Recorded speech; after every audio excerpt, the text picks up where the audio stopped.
practices to the end, it's just everything's put together in my mind, and for me to compete and win the way that I did, it's just like it's really stronger than what you can say it is.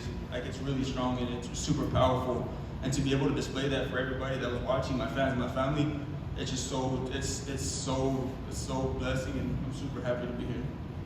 Do you feel like maybe this feeling is amplified because you are coming off a loss? Oh, certainly. To me, I'm sorry to cut you off, but it certainly is. Like, you're here to prove yourself, and I'm not just a last-minute fight. I'm not just this dude's a replacement. Like, I'm Pete Rodriquez. Like, I'm here to make a statement. And if I'm never happy. Like, obviously I'm happy, but I'm never gonna be it's just a win. We got Monday. We got work to do. We got to go right back to it, because I'm not happy. I am happy with my performance, but I know I can do it 100 times better.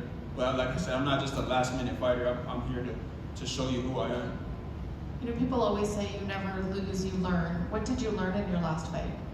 I learned a lot of things. The way that I stance, the way that I took information in, the way that it was given, the way everything. Like, I watched that fight. It was really hard for me to watch it at first, but then you have to take in all those feelings, and you have to embrace them. And hey, it is what it is. It's a fight game. Of course, it's gonna suck. You wanted your first win to be in the UFC 270 Anaheim. You wanted to win, but like I said, you live and you learn, and there was a lot of things that I did for that fight that I did different this fight. Like what? Can you tell us?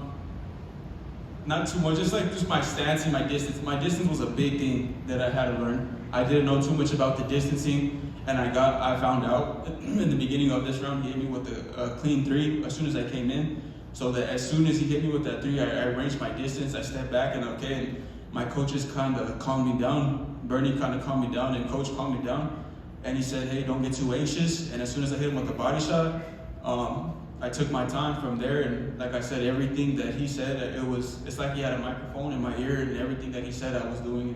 It's just so, because there's a lot of things that you don't see in the cage, and the coaches are there to say those and do those things, and it works. What's next? How soon do you want to get back in there, and do you have an opponent in mind?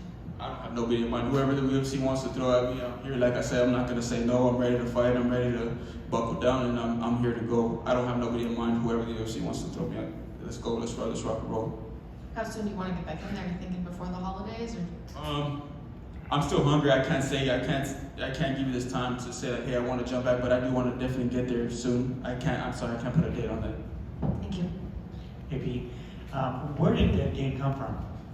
Dead game just comes from, like, if you look in the Urban Dictionary, it'll tell you everything that dead game is. It's just a dog. Like, it's just a dog, that dog mentality. If you want to hit me, you better kill me, and I'm gonna come back up, and I'm still gonna be in your dreams. I'm gonna haunt you in your dreams. Just look up in the Urban Dictionary what dead game is, and it'll give you the whole description of what that means. Who gave you that? My brother gave it to me. My oldest brother Richard. He's one of my biggest fans. He's my number one. He's my number one. He's my family, and he gave that to me, and we just click. Me and my brother click. That's awesome. And then finally for me, what is your throat chest tattoo, the heart, and I see that there's like swords through it. Like, what was the inspiration? There's no really meaning to it. I have it just for the Sacred Heart. It kind of goes in with everything. All my other tattoos, like, they have a meaning. So I got my grandma on my left side. That's my first tattoo, and I have my angels. I have an angel on my right side. And then this was just to throw it in, but this is Sacred Heart to go like a whole religious piece, because my grandma wasn't really too happy when I got my tattoo, and then when I showed her, she was blessed. So every time I have my fight, she goes, oh, protect me, and I went in here and I protected her, and I didn't let her get hit. Thanks for sharing.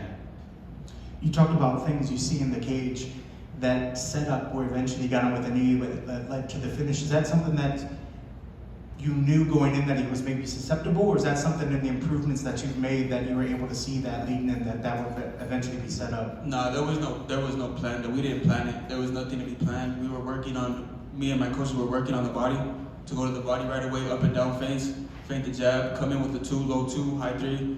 That was not in the game plan, but my coach seen it, John Crouch seen it. He seen him lean a little bit to the right, a little bit to the left. He told me to connect with the elbow. I tried to connect with the elbow, I clipped him. And then as soon as he turned to the right, he was trying to switch angles, and that's where that knee came up. I didn't even know what I hit him with first. I know I connected, but I didn't see him go down, and then I hit him with another 2, and then I stopped, and he was up. And one of the things that the commentary team even talked about, you know, Mike was coming out there, was throwing a lot of one shot here, another shot here. They were saying that you were kind of throwing punches in bunches. Was that something that you wanted to really go in there and do, was show your hands and make sure that you were doing multiple combinations? Oh yeah, of course. This fight is not a one scale fight. You have to go out there 1, 2, 3, 1, 4, 5, whatever you have to do. It's not just, yeah, you want to throw a jab to get in, a jab to work it, to create that distance to get in, but it played out on my part to throw those jabs and combinations. That's what fighting is. That's what makes martial arts is. And you talked about that last fight and what that did for you. How much did that last fight sort of motivate you, and how long did you carry that on your shoulders and into the fight camp to motivate you, and when did you feel like, okay, that fight's gone, I'm ready to focus fully on this one? Shit, right after this fight, it carried the whole way. It carried me. It was haunting me. And it was a ghost haunting me, and it kept on pushing me. Like I barely got over it just right now after that one. So it lasted me throughout my whole career through January. It's been there, and like I said, it was hard at first, but now we overcome and we're here. And thank you to God. Everything that I do is for God. And if He's not going to give you nothing if you don't sacrifice, so you got to sacrifice for Him to give you what you want. He'll give you whatever you want. You just got to sacrifice. You got to show Him. You got to put in that hard work. So from this point on, now you focus on what worked really well in this camp, and then maybe fine-tune tweaking things? Correct, yeah, that's what I got amazing people at the lab for, and they help me and they push me. We got eyes everywhere. If you don't think there's eyes watching, someone will come up to you, hey, you're doing this wrong, you fix it, and then you take it along. There's a lot of people that there, even they're amateurs. Amateurs are some head honey killers, and I go in there, I'm like, damn, where did these motherfuckers come from? And they're pushing me, and at the end of the day, it's a hard-ass practice, but that's what keeps you coming back, and that's what keeps you motivated. You got everyone around you that wants to be in the same place that you are in right now. So that's what I want to say. Thank you to all my coaches and everything that believed in me, that I'm right here doing this for them. That's awesome. Congrats on the victory. Good guys.